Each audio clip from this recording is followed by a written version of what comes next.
do we really look at Jesus as the model for what it means to be fully human? I'm honored to be talking to Kurt Willems, who's a pastor, author, a spiritual director, and he's also a podcaster over at Theology Curator. Kurt, welcome, and it's great to have you on. Hey, Paul, thank you. It's a real honor. Sure. And for those who don't know, can you give us a brief snapshot of who you are and what your work is about, your passions, projects, some of your recent undertakings? Yeah, for sure. So, I guess my story begins in ministry, right? So, right out of high school, already knew that I had a call to pastoral ministry in high school. So, stepped into internship type stuff and youth ministry specifically. So, yeah, deep down in there somewhere is a youth pastor still that loves hanging out with kids and doing ridiculous things. I learned how to teach in that context. I mean, right at this stage of the game, I'm not. Some people consider me to be sort of an academic, pastoral theologian type. I'm not that early on in my ministry journey. I am very practical, very passionate about Jesus, but not. It's not as though the academic lights had turned all the way on. And as I continued into ministry, I eventually would graduate with a pastoral ministries degree, a 4-year degree. And then I went into seminary right after that. And it was in seminary that it all of a sudden started to really click for me. And I started writing papers about, well, basically things I was interested in theologically, right? And what came of that was another thing that intersected my life. A good friend of mine said, "Hey, have you ever thought about starting a blog?" And I hadn't. I didn't even really know what a blog was at this point. I wasn't a reader of blogs. And he basically said, "Well, my dad started a blog. He's a smart guy. Apparently, if you're smart or if you want to have a voice, you're going to start a blog." And I said, "Okay." So I started one. Didn't do much with it. Eventually started copy and pasting chunks of these papers I was working on. And I mean, the thing sat dormant for a long time and come back to it. It really wasn't a big deal until about 2010. And by this time, I'm still in youth ministry, but basically trying to figure out, my own theological identity, my own Christian identity. I'd been married a couple of years at this point, trying to sort out a lot of stuff having to do with God and the church. And so about 2010, I started writing a bit more intentionally. I'm still in seminary at that point, and I kind of took the slow route at seminary. I did a 5-year process there. And what was really quite incredible was people started to read and I started to read other people's. And there's some strategy to that, right? It wasn't like I just started blowing up without trying, but it was cool. This community started coalescing around writing. And, I knew that every few days I was going to check these 3 or 4 blogs and they were checking in with me, and it was really fun. And throughout this process, I eventually wrote a blog about Osama bin Laden's death on the day that he was killed, and basically challenged the sort of pomp and circumstance that we saw in the streets about his death, and not challenging the fact that he was evil, because but challenging the Christian posture towards an evil human being, and really trying to say, you know what, we can hold evil and human together rather than evil and no human. We're kind of dehumanizing an enemy. And so I just kind of threw out 500 or 600 words about this. It went for me viral, not viral, but for me viral. And had another really successful blog that same month. This is now 2011 in May. And what ends up happening is Pathos picks up my blog, and I start really just running for it. And as I'm doing that, of course, I'm still in ministry, sorting some stuff out. And throughout all that process, we decide we're going to plant a church. We're originally from the Central California area near Fresno or Visalia. And we decided to move to Seattle, Washington, which we didn't go away for college. We didn't do anything exciting. So here we are, younger married people deciding to do something crazy. And it was crazy. We waited until our daughter was born. And we waited until she was old enough to move, which for us meant 3 months. So not that old. And we just did it. And, we had a denominational sponsor and we had some stuff in place, but really we parachuted in. And so I guess I tell that story to say all of the online stuff that eventually grew out of that process was really the intersection of academic studies, ministry questions like the problem of evil. That's not just theological. It's how do I pastor well when someone's suffering, right? So kind of the theological, the pastoral, and also just the life circumstance and the planting of a church, right? All of these things came together and eventually carved a bit of a niche, I guess, for a season there. I come from the Anabaptist tradition, which Mennonite, for those who aren't super familiar, and talking about pacifism, talking about some of these things that maybe other evangelical Christians were curious about, but weren't hearing about from their own communities, or other people who were convinced about these things and were like, we need someone to help talk about them. And so I was one of those voices. And over the years, I've had a number of things where God has wrecked me in all kinds of beautifully painful ways and grown. I just finished a spiritual direction program, so I'm now a spiritual director. And so there's been a lot of streams that have come since then that have influenced my own sort of posture towards content creation and writing. I still do a blog occasionally, but that's mostly through a newsletter that I send out via email. And I also have a podcast, I think you mentioned, called Theology Curator. And so I try and just create content that is distilled from all that nerdy stuff I read and try and make it accessible and missional and formational, right?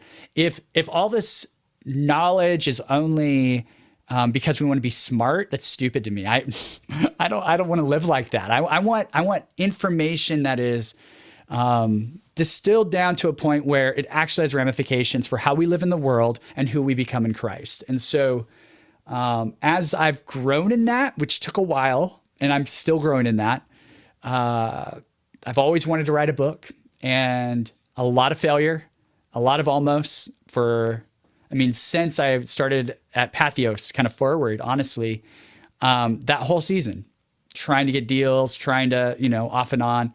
And finally, in the last couple of years, it really felt like, no, it's time. I have something to say.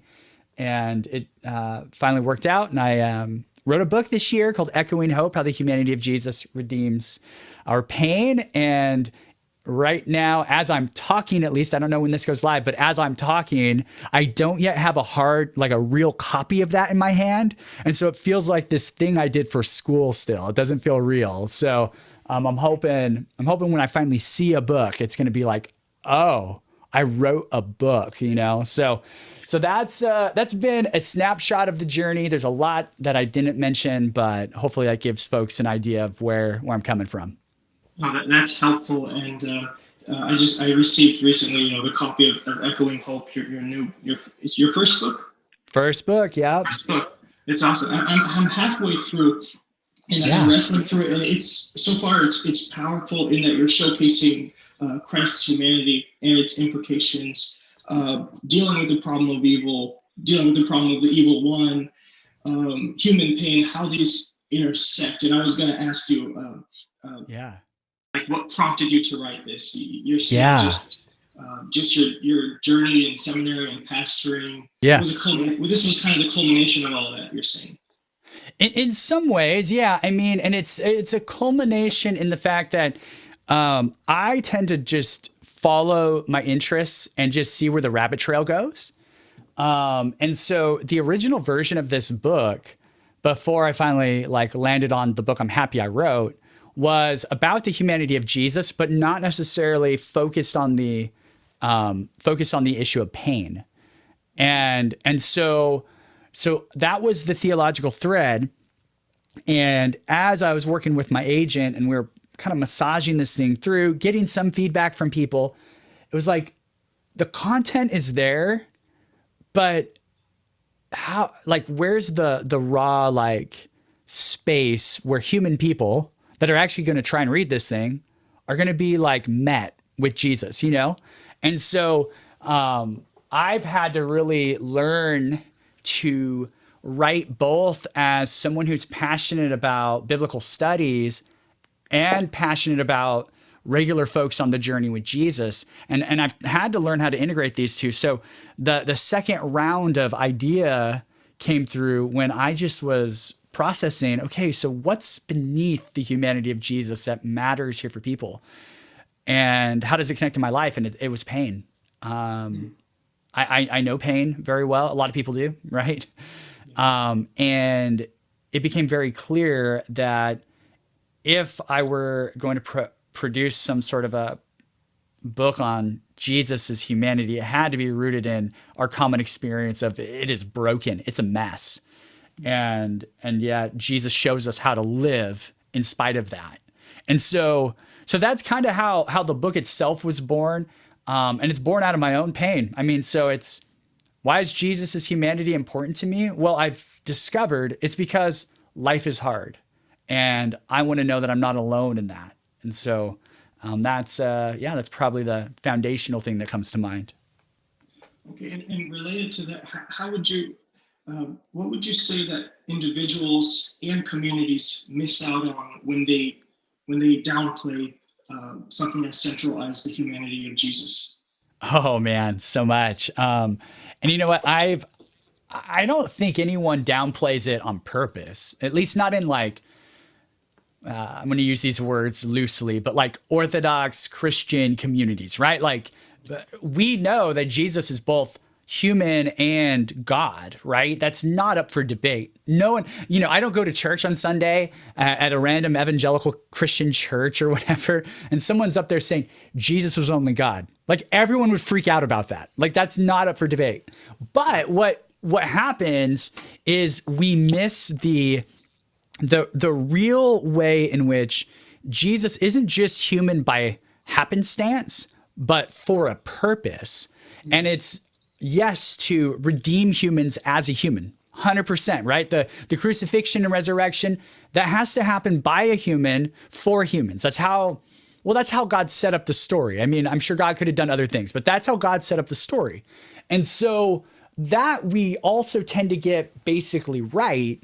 But what we miss is Jesus's life as a model for us as humans. And again, if you start saying this out loud, people are like, oh yeah, no, I'm with you. But do we really look at Jesus as the model for what it means to be fully human? Even saying fully human would then now start to trip some people up because they're like, no, I want to escape the flesh and get a new body or something.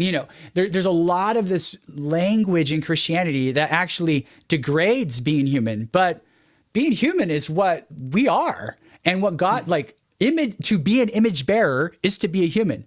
And that has to be good. That has to be God's desire for us, not to escape that. And so Jesus is able to be human, to be the image of God, and not sin. What does that invite us into? What kind of life does that invite us towards? So those are some of the things that I think we miss, that if we don't take the humanity of Jesus seriously, we're not taking our own humanity seriously as Christians. And there is so much that we can gain as apprentices of Jesus if we really start to thread that needle a little bit more intentionally. And you mentioned flesh and sort of this dichotomy between spirit and flesh, and you deal with it in the book. But many people listening to this might think, something like the flesh, that's in the Bible.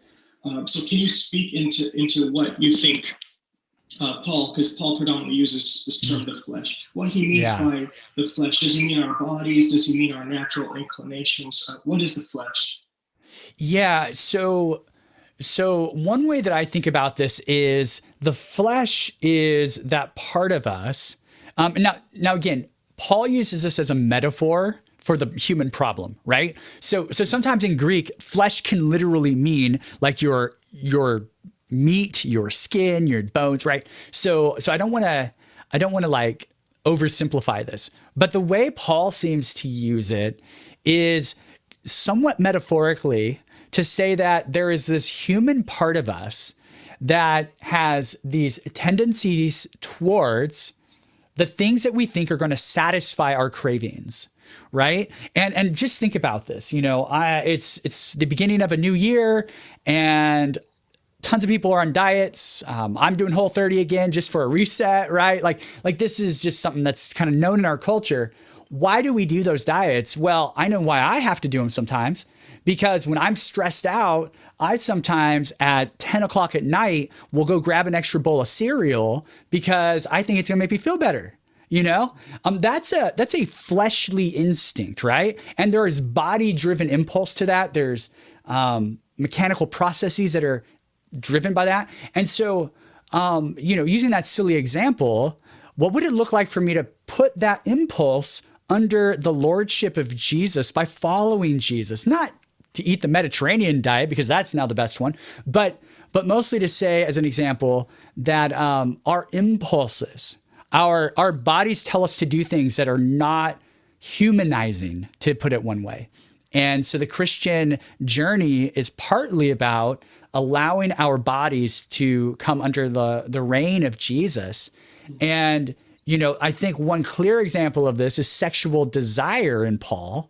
And here we are talking about Paul because I do a lot of Paul stuff, but we're really, the book's about Jesus. It's all good. I'm going to do one on Paul eventually. But you talk about sexual desire in Paul, right? There's good sexual desire, and then there's that sexual desire that leads to sin for Paul in various ways. And Paul would say following Jesus means those biological urges that your body is pointing you towards, those need to be brought under the self-control of your own self in the power and grace of the Holy Spirit through Jesus, right? So these are just examples. And so there is nothing, and I'll end with this, there is nothing in the Bible that gives us a clue to the fact that our bodies, our human whole selves, are evil just because they're bodies. It's the inclination of these bodies that make them sinful. And it's the inclinations of the body and mind and spirit, all the other stuff that we want to gradually give over to Jesus as we grow as disciples, so that when the day of resurrection comes, we have been fully prepared for an experience in a human resurrected body, just like Jesus has, for a life free of those urges, or at least giving into those. So that's a long answer, but those are some of the thoughts I would just toss into the mix for fun. Yeah, and so our bodies, as well as our human nature, they're not evil. According to the Bible, according to Jesus, according to Paul, they're not evil. We're marred by sin. So I would hate for someone to think that I don't believe that we're like fallen creatures. We certainly are. But the storyline, as many others have pointed out, I'm not original in this, the story begins with a good creation, with God's image bearers in the midst of that good creation. And the story ends with God's redeemed, resurrected creation being led by, the God of the universe, and being stewarded by human beings who've been healed and purged and resurrected themselves. And so the sin is definitely part of the storyline, but we can't make it the start of the storyline because it's really more of a midpoint that needs to be dealt with. And I wanted to talk about why you feel there's resistance to people embracing Jesus' fully or truly humanness. Christianity is very broad and complex. But for a moment, let's pick on evangelicals. Sure. Why do you feel there is a resistance and such a need to recover Jesus' humanity? Yeah, no, that's really, really good.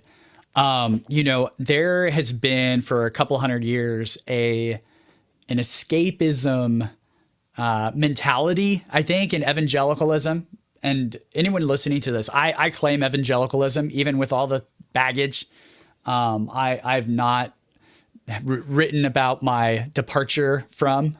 Sometimes I feel like I've been outed as not evangelical, but I personally would hold that I'm part of the evangelical tribe. My denomination is part of the Association of Evangelicals. So I have to be an evangelical, right? In that sense. But I think there's this myth that there's a long history of, but especially in North America that got really popularized, that the goal of Christianity is to die and escape and go to another place called heaven. And when that became the dominant narrative for evangelism, for just thinking about Christianity as a whole, what ends up happening is, you know, this kind of humanity isn't what matters. What matters is after this humanity, when this body is in the ground, my soul, my spirit is going to be in heaven, and I'll receive a spiritual body, which is the same thing as my resurrection, right? We start mixing all these categories, and really for the early church, they didn't really separate things so cleanly. And so I think the problem we have is this escapist impulse away from the body, away from the earth, when God seems to be really into recycling instead of throwing things into the dumpster. You know, like if God has a choice, God's always going to choose the recycling of things created versus the kind of the total end of things created, right? Now, there are some, I think, towards the end of the story, there will be some things that have to be ended. You know, there is a dumpster somewhere, and God's going to have some, this is terrible imagery. I don't even know if I like this imagery. A dumpster fire. Where did that come from? I've never said that in my life. But you get the idea. But mostly what God wants to do is reconcile, redeem, heal, purge. And I guess the purging is where some of that sort of final end stuff comes for those who persist in not wanting the Jesus story for the eternity in front of them, right? But ultimately, Jesus is telling a story of creation was good. Creation is still good, although marred by evil. So Jesus dies to liberate that creation, including humankind, of course, so that when Jesus comes back in the end, that whole created order, including humankind who are in Christ, can live in a redeemed, saved, rescued world where heaven and earth intersect forever. And so this sort of escapist impulse leads us to a lot of interesting conclusions, like, well, you know, I'm just going to die and go to heaven anyway, so I don't have to worry about certain earthly concerns. And you see this show up in politics. So there's all these ways it can show up. So I think people have had that big narrative, and it's maybe caused some of us to neglect.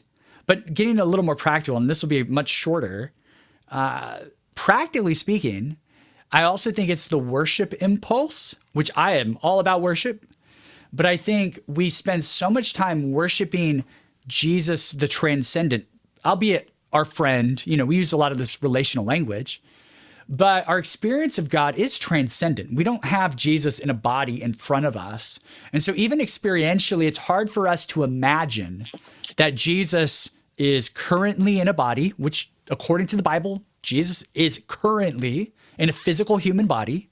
Not like constrained to time and space like we are, but embodied God. It's hard for us to actually relate to that. And so we want to experience the emotional side of God. We want to experience the immaterial parts of God, which I am all about.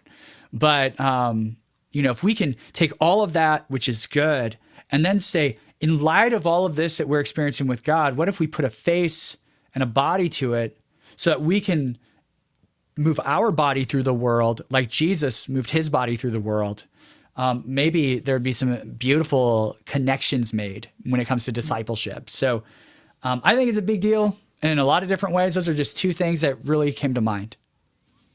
Sure. And I think it was at the beginning of Echoing Hope that you talked a little bit about Thomas. And he's sometimes called Doubting Thomas, and how he kind of missed the memo about Jesus' reunion with the disciples. But you get into the implications, some of the implications of Jesus's glorified body having scars. So why is that significant? That the glorified Jesus, Jesus is Lord, and his glorified body, his scars remain. Why is that significant? Oh, wow. Yeah. And I think for me personally, this is one of the like most personally meaningful images in the book, even though it's not a dominant one throughout the book. Um, I think so. I don't imagine, and hey, we're in the land of speculation, but I personally don't imagine that a severely burned person with scars all over their body, when they're resurrected, that they're going to be resurrected with all of the evidence of those scars. I just don't imagine that being the case. I don't imagine the worst, most painful parts of ourselves, visibly coming through a resurrected body. Because a resurrected body, by biblical definition, is a whole, healed, incorruptible body. So why does Jesus have scars, right? It's this weird thing. And it's almost as though it's super intentional. It's intentional because the disciples need to recognize him, which Thomas is like, until I see that, I'm not going to recognize that this is real. And so I think a big part of it on the practical side is people just needed to know this is Jesus, even though he looks pretty dang baller right now. Like he's pretty much like, he's human, but he's so human, we don't know what to do with it, He's fully human. And that's terrifying, apparently. But the scars, I think, also have this beautiful, at least metaphorical meaning, for me at least, that it shows that all of our pain is redeemable. Jesus is executed on the cross.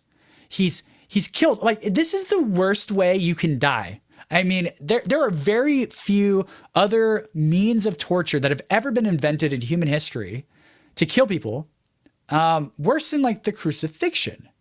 And so Jesus has these scars and is also able to say, look, I've experienced the worst of injustice. I've experienced the worst of pain. I get it. And Thomas, look, I'm still here. I'm still here. And I want to be with you. And I want to guide you. And I want to love you. I want you to be at the party that you missed the first time, So I think there's some beautiful implications. Some of those things are reflections of my own experience with that story, sure. But I don't think it's a really big stretch to think about the scars of Jesus showing us the redeemable quality of our pain, because they show the redeemable quality of the cross. Yeah, and that ties in beautifully to what you were saying about God, how he recycles or he tends to repurpose. Yes. Really beautiful. Yeah. Thank you. Yeah. Sure. And chapter 4, you deal with the reality of evil and the reality of the evil one. Yeah. And at one point you talk about Luke 13 and the woman bound by Satan for 18 years. And I just want to read this quote by you. Jesus shows us that human choices intersect with those of the spiritual powers of evil, creating the conditions for suffering far beyond our ability to choose. So can you speak and unpack this a bit and the role that humans play when it comes to suffering, the role that Satan plays, and the fact that some people think that God plays a role in our suffering and in human evil. Can you kind of speak into this a bit? Yeah, you bet. And this chapter, there's probably 2 chapters in the book that'll be considered controversial, maybe 3. This will be one of them, just because Christians disagree about these questions. I mean, there's a lot that I say in this book that I don't think, would be a big stretch for my Presbyterian sisters and brothers, right?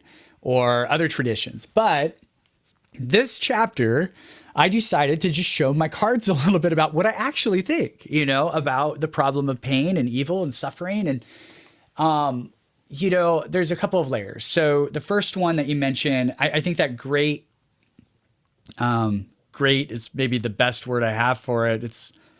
It's great because it works out in the end. But this lady who's been suffering for all these years, finally being liberated, and it's attributed to Satan. It's not attributed to God. We should really recognize this. Not attributed to God, not attributed to her sin. And this is consistent in the New Testament. evil experiences are usually attributed to the powers of evil. And when they're attributed to human beings, it's often connected to the influence of the powers of evil. Like, here's another example. Judas makes a terrible, terrible mistake. But before we get there, we hear this passage that says, Satan entered Judas. And then Judas does the bad thing, right? So there's this like collaboration between the powers of darkness and humans. But in the case of this woman, we have zero evidence that she one day said, oh, devil, please be my friend. You know what I mean? Like, she's not a demonic person. She clearly believes in God. So she's suffering unwillingly at the hands of the Satan and the powers of evil. And so Jesus in this moment is able to step in and bring freedom and life and healing, which, as a closet Pentecostal myself, I still think those things can happen today, but they don't always. I've been in places where people get prayed for and they don't always happen. Well, why don't they always happen? We then have to ask the question, does God always get what God wants in these situations? And I would venture to say that there are times when God wants someone to be healed, but because of this other layer I haven't mentioned yet, free will, there are variables at work that because God set up the world for free will, that these variables would have to be utterly violated, utterly destroyed. God would have to go completely against the will of all of the, we'll use the word actors involved, so to speak, to change the narrative and bring redemption, healing, all those things that we long for humans who are suffering. And so there are moments in the storyline where God actually grieves that evil things are happening and doesn't do anything to stop it. God actually feels grief and can't do anything about it. And these are over and over again. These moments give us this glimpse into the possibility that because of free will, God actually says, there are things that I will do. There are things that I get to know about and push forward. I have all the resources in the world. But for God, an event that's about to happen in the near future is more like you look at your hand and there's 5 possible ways it can go. And God looks at that and says, I understand every possible way this situation can go, where this person is suffering and choices are involved, both demonic choices and human choices. But until they make those final decisions, they're just a bunch of possible ways this thing can go. And God obviously responds appropriately to however it turns out. And all of those, incalculable scenarios where evil is present. So all of that to say that there is a dynamic of God wanting to push through and also respecting free will in most situations. And also at the same time, there's this other layer of, God anticipates anything that might happen, but we have to keep in mind that bad things happen as mights, not because God chose them to happen. Because what we can easily do is start attributing evil things to God and then just saying, but it's all evil is actually good because it's all for God's glory. And I just don't think that God is a God who says evil things are good because ultimately I get a high five from humanity, because I'm awesome. I think that God grieves every evil thing, every sickness, everything that goes wrong in a world that's been marred by sin, and grieves it so much that, this God came as Jesus to experience the wrath of that world and to free it from sin and darkness. And so the powers of evil create a layer within which evil is possible, and so do human choices. And they work together in a way that's somewhat mysterious. But all of these characters, we'll say, have agency in this. And God now has to respond in a way that takes into account the kind of world that was created, a world with free choice, while also taking into account that just because someone is suffering, it doesn't mean they chose to suffer because of their own personal action, because this is a big web of mess, and we find ourselves in the web. So our choices are actually not just to our own situation, but are part of this myriad of choices that have been made for us. And so it's really a mess. And related to this, there's somewhat of a conversation going on, at least for a few years, about if God is in control. And I not too long ago had Asia Sobota on, and we talked somewhat about the reality of evil and COVID-19 being attributed to God. And AJ kind of has some pushback to this language of if this language of God is in control. Do you also find it problematic when people say God is in control and what they mean by that? 100%. Yeah, I'd agree. I don't know exactly AJ's view, but based on what you're saying and what I kind of know of AJ, I would 100% affirm at least that. I grew up saying God is in control when things were bad, and there is so much comfort that you can get from that. Like I went through a lot of stuff, and knowing that God somehow was there and controlling something bigger made me feel like it wasn't wasted pain. And so, on the one hand, I don't want to mock people for saying that God is somehow in control, because I think it touches to something beneath the theology of a statement like that about their fidelity with a God who is good. And so I want to say, what if we just stay with that God who is good and then build a theology? And again, this book is theological, but I'm not like a theologian in this book. I'm writing as a pastor. So if people are hearing this and are like, oh my gosh, this feels like a nerd book, I don't think it's that. I think it's actually a very pastoral book. It's written to a popular audience, but just sticking with that, like if God is this good God, what if we just stopped attributing bad stuff to God all the time? You know? Now, can God do things that maybe violate our own sense of what is best? Probably, but it's not the norm, at least in the Bible. It's at least not the norm. The norm is that God like laments the evil in the world and hates it. And in Jesus, we find that however God might have been during the days of the Old Testament, for whatever reasons God might have been that way, trying to work with one single people group and trying to accommodate and having to move redemption forward to get us to the point when Jesus would be born.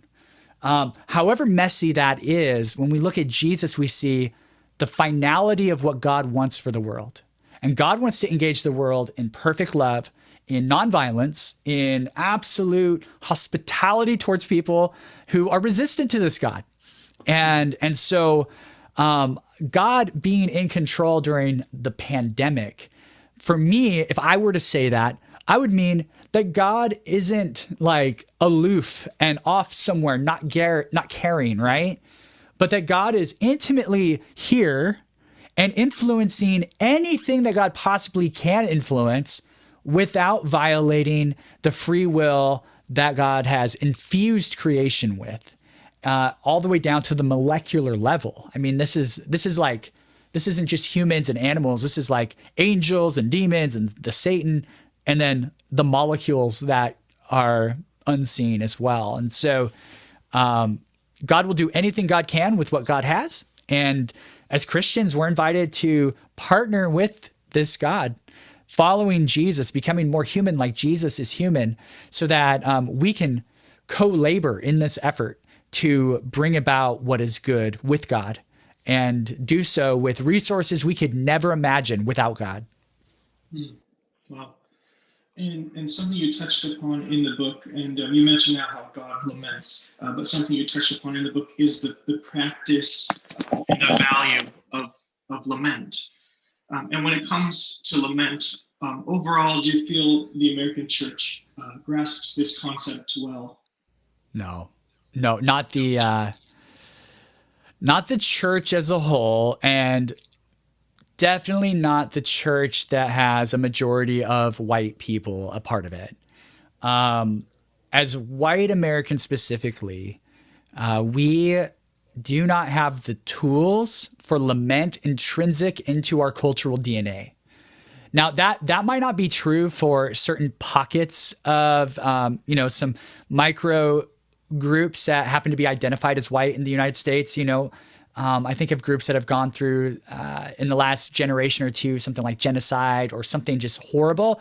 They may have some of that lament built in first, second, third generations. But when it comes to just like generic, and I mean that just broadly, like white Christian America, I don't think we have the tools by ourselves to lament well. And this is true of me. I resist pain at any point because I've been taught that comfort, paired with hard work, of course. So hard work isn't the issue, but comfort and kind of the ongoing elevation of lifestyle is what hard work will produce. And so when something interrupts that elevation of my life and the ongoing progress of my mobility, so to speak, those come in and they are shocks to the system. But learning to lament those shocks to the system, we just usually try and we're just going to push through. We're going to work through this. When sometimes things are so bad, so painful, that we need to actually call them out as evil and not only just call them out as evil, but sit with them and ask God, where do you fit in this? Like, God, do you even care? And the way we do that is we look to the Psalms. We look to the prayer book of Jesus. You see this over and over again. And as we look at Jesus and the Psalms, we see, we need to learn how to really wear sackcloth and ashes a little bit better, metaphorically speaking, at least. And, non-white traditions that have been subjected to pain and suffering. I think of the Black church, as I understand it, and I know that this isn't universally true, but as I understand it, I'd say the Black church is one example of a community that does lament more often and fairly well because they are products of oppression and are still experiencing different versions of oppression even amongst us in their own sort of social identity as different or other or outcast or however they end up being categorized by society, whether that's explicit or implicit. And so we've got a lot of work to do, but I do believe that sitting with pain, and I think psychology bears this out, sitting in pain, like the Bible teaches us to sit in pain rather than kind of wishy-washing it away as, it's all part of God's plan, is actually, not only is it biblical, but it changes our brains and helps us actually become more whole and more, I would even say, holy in the process. And I think you touched on this already a little bit, but I wanted to ask, what does it mean to lament? Because it's a word that has been thrown around for a lot of years, and people might not know exactly what is this. We're called by Jesus and Paul to rejoice with those who rejoice and lament or mourn with those who mourn. But what does lament actually entail? Yeah, I always start lament with the experience of Israel and Babylon. I think we have Psalms that reflect this. A lot of the Psalms, if you read them, are very depressing. As a 21st century American dude, I read them and I'm like, wow, this is either dark or depressing or violent sometimes even. But there's a lot of emotion in the Psalms. And I guess what I would say is that you look at the people of God in exile and they're weeping. There's one passage, I think I have this in the book. There's one passage where, they're by the waters on their way to Babylon, and the Babylonians are like, "Hey, play us a song from Zion." And they're like, "But we couldn't. We had to hang up our harps. We couldn't do it." And that, I think, is lament. Lament is sitting in the reality. For them, it was that their city had been raped and pillaged, and they were the survivors of that. And they're now being taken, these particular Israelites are being taken into slavery. And so I would say that lament is the ability to sit in what is real when reality is hurtful and giving expression to that reality authentically to God, trusting that God can take it. I think that would be the start. And I would pair that with sometimes we got to get better at lamenting with or on behalf of others. And I think that's one lesson us white Christians can take when it comes to some of the racial tensions we see right now. Some folks may or may not agree with the idea of systems of oppression or systems of racism.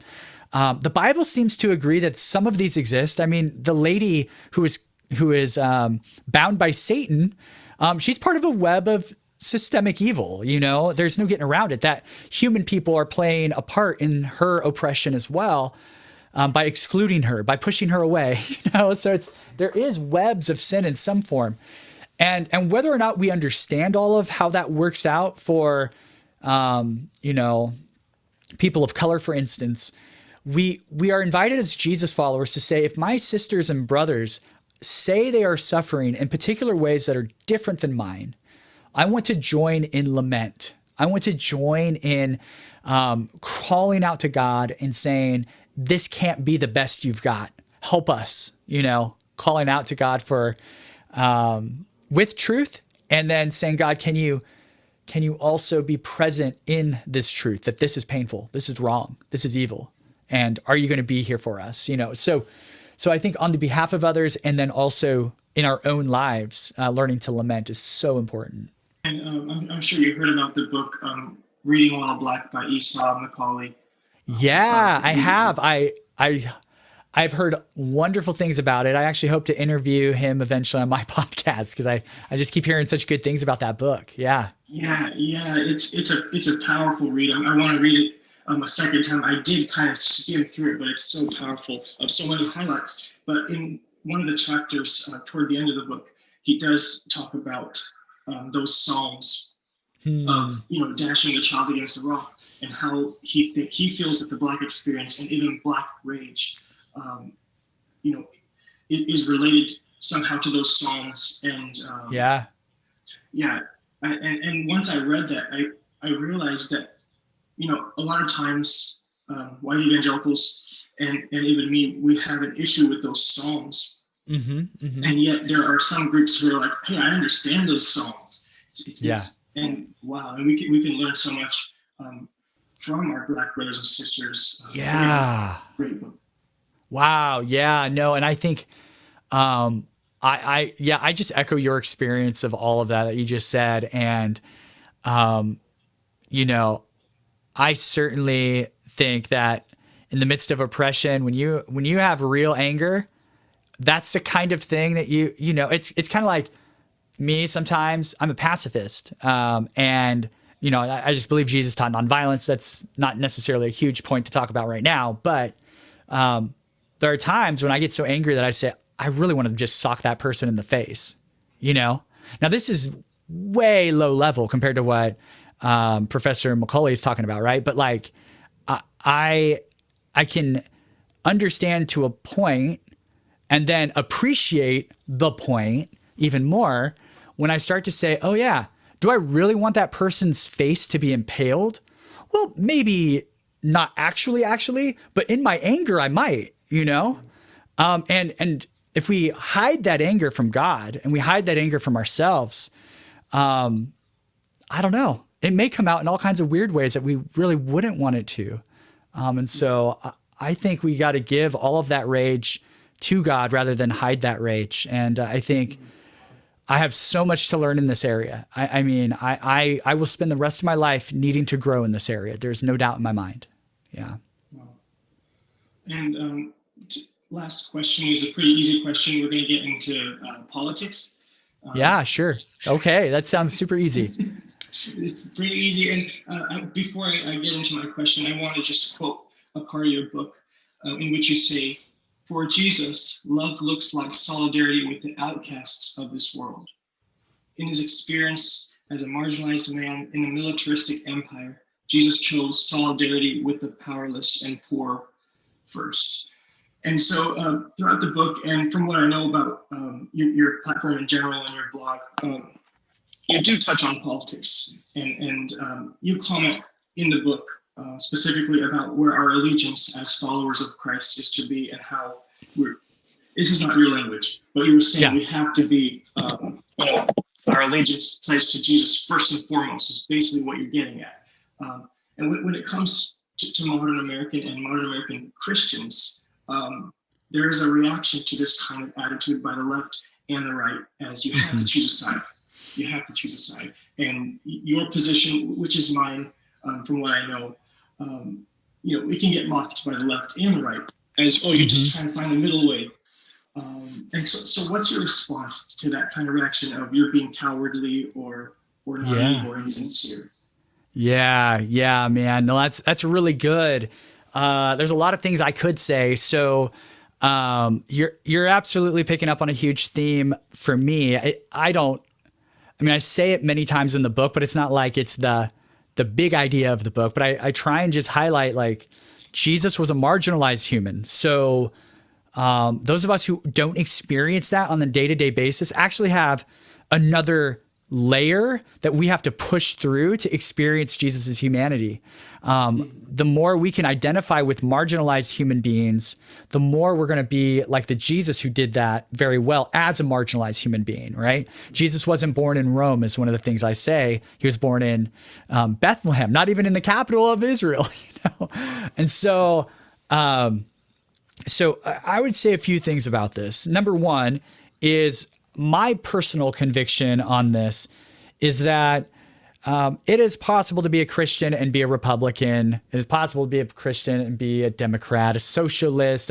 There's all these different versions of politics that you might adopt as your default. Here's what I think Jesus invites us to do. It's to test our political theory against the Gospels, against the story of Jesus. And we don't do this very well because we want to say things like we're biblical Christians or we're Jesus is number one. And I believe that that's folks' heart intention. So I don't even, last thing I want to do is judge people for where they're at in their own journey. But I do wonder sometimes if we let so much other media into our brains that actually the host at our favorite news channel has more influence on our political ideology than the Sermon on the Mount, for instance, And I don't think people do this on purpose, because what I used to do when this was a big part of my identity, especially growing up, is I would go to the Sermon on the Mount and I'd find ways to read it that fit my understanding of the political worldview I'd grown up with. And I would call it Jesus's worldview or whatever. And this is really dangerous. But I'm not one of those people who says, if you're a Republican, you're a terrible Christian, or if you're a Democrat, you're not a Christian, which some people have said.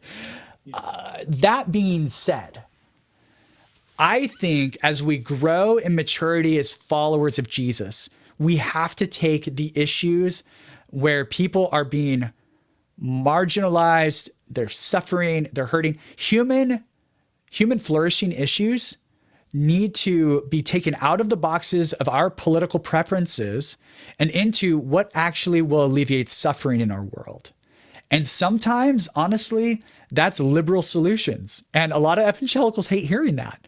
But sometimes there are very conservative solutions to things that are very important. And so I on the one hand, think we need to be wise and have good conversation. But I also think we need to be willing to say, you know what? I'm a Republican because of these issues. But on this issue, when it comes to racial injustice, for instance, I'm going to say that it is the Republican thing to do, because actually it's the Christian thing to do, to address these issues, to believe people that are saying there are systems bent against them, and to be willing to go against my overall principles of economics and stretch my dollar a little bit so that these things can be made right. These sins of the past can be made right. Here's what I don't want to do. I have a friend, and a lot of my friends say this, but one of my really good friends says there's a lot of Christians who are both-siders, and I don't want to be a both-sider. I just want to be on the side of human flourishing. And so I actually don't have a political affiliation, but when it comes to human flourishing, well, what am I talking about? Well, I'm talking about, of course, the things that are very highlighted right now, be they a couple years ago, the Me Too movement and women's issues, or the current reawareness of racial injustice for the BIPOC community, right? Like, I think these are really important. Well, also, I really care about babies in the womb. I actually think it's a huge, huge issue. And what's sad is if on Facebook, someone, I mean, if I say something political, air quote, about these human flourishing issues that are about race right now, I've gotten so many comments from people, but do you care about aborted babies? And I'm like, yes, but are you trying to find like an out to the other problem? You know? And so one of the things that I've found really meaningful this year is an organization called the And Campaign that's actually trying to hold these issues together and actually saying it is this and this, not because we're waffling or there's truth on both sides, but rather human flourishing is what we're after. So when liberal people get this issue on human flourishing right, we're going to chase it. When Republicans get it right, we're going to chase it. And when no one's getting it right, we're going to try and imagine with Jesus what it could be. And so I ultimately care about what's going to alleviate suffering and bring about human opportunity, not what political idea fits my categories of what's good for my party or my affiliation. Because at the end of it all, it's about King Jesus and Jesus being lifted up. And so that sometimes will look like conditions that need to be brought up to a standard of equality that, to be honest with you, our church tithes aren't going to cover it. And so there's a government in place, and we have a system where we can speak truth to that government. So let's tell the government, hey, these people need some help. Let's do it. Take my tax dollars. Go ahead. Do this. While also saying, you know what, as Christians, we've got to put not just our money where our mouth is, but our causes and our willingness to serve. The metaphor broke down, but where our mouth is as well. So those are some things I would think about. And we've got to get out of this mentality that Democrat this, Republican that, and start to actually speak to what's going to actually be the most effective for the season we're in right now. Well, Kurt, I want to thank you for this. Thank you for your book as well. I'm still going through it. Like I said, I'm halfway through it, but I'm really looking forward to interacting with it more through either this or reviewing or whatever. Sure. Thank you for this enriching conversation. Man, I just have to tell you, this is such a joy, and I interview more people than I get interviewed, and so it's fun to be on this side of the microphone. And I may have talked more than I usually would because I'm just not sure about the cadence here. But you know what? You're a great host, and I really appreciate your thoughtful questions, and really hope that you and those who listen to this will step in to this year of 2021, trusting that no matter what comes, no matter where the pain and suffering may enter our lives, that there is a God who sees it, who empathizes with us, and who shows us the way forward, even when it feels like a crucifixion. And so, thank you so much for having me with you. For sure. And until next time, blessings. Awesome. Thank you.